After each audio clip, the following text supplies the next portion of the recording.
की इजाजत दे देती है तो अच्छी बात है। रमेश वहाँ से चला जाता है।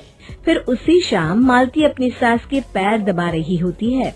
तभी उसकी सास मालती से कहती है, अरे क्या बात है बहू, आज तो ठीक तरह से मेरे पैर नहीं दबा रही, किसी ख्याल में खोई पड़ी है क्या? मैं भी तो जानूं आखिर बात क्या है। अब दरअसल वो माँ जी। अरे हाँ हाँ बोलो, इतना सोच क्यों रही हो? माँ जी अगर आप बुरा न माने तो मैं नौकरी करना चाहती हूँ। घर के काम करने के बाद मेरे पास काफी वक्त बच जाता है। मालती की ये बात सुनकर उसकी सास गुस्से में कहती है, अरे बहू तेरी तबीयत तो ठीक है ना? आज ये कैसी बहकी बातें कर रही है? भला हमारे खानदान में आज तक कभी किसी औरत ने नौकरी की है जो तू नौकरी करने की बात कर रही है, हैं? अरे बहू तू क्या रिश्तेदारी में हमारी नाक कटाना चाहती है? जितना जल्दी हो सके अपने दिमाग से नौकरी का भूत, और अब जा जल्दी से रसोई में जा, खाना बनाने का वक्त हो रहा है। मालती मन मार कर खाना पकाने के लिए रसोई घर में चली जाती है।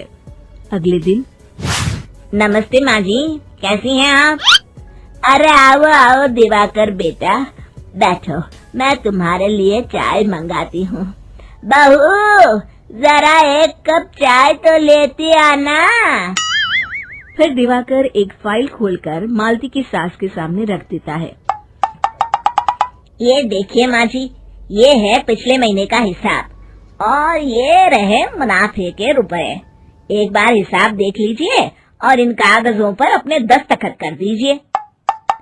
अरे दिवाकर बेटा, मैंने भला आज तक कभी तेरा हिसाब देखा है जो अब देखूंगी? ला बता, कहाँ दस्तखत करूं? तभी मालती चाय लेकर वहाँ आ जाती है और अपनी सास को बिना इस तरह लापरवाही से दस्तखत करते हुए देखकर हैरान रह जाती है। अच्छा माँ जी, अब मैं चलता हूँ, फैक्ट्री में बहुत काम है। फिर दिवाकर वहाँ से चला जाता है। कुछ दिनों बाद मालती बाजार में कुछ सामान खरीद रही होती है। तभी एक बूढ़ा आदमी उसे आवाज देता है, अरे मालती बेटी, कैसी हो? मुझे पहचाना? मैं तुम्हारी कंपनी में मुनीम का काम करता हूँ। हाँ चाचा जी, मैं आपको बिल्कुल पहचानती हूँ। कहिए कैसे हैं आप? मैं तो ठीक हूँ, कंपनी में कुछ भी ठीक नहीं चल रहा, यहाँ तक कि हमें ठीक वक्त पर तनख्वाह भी नहीं मिलती। ये आप क्या कह रहे हैं? अब क्या बताऊँ, आप लोग तो कभी हिसाब किताब देखने दफ्तर आते नहीं।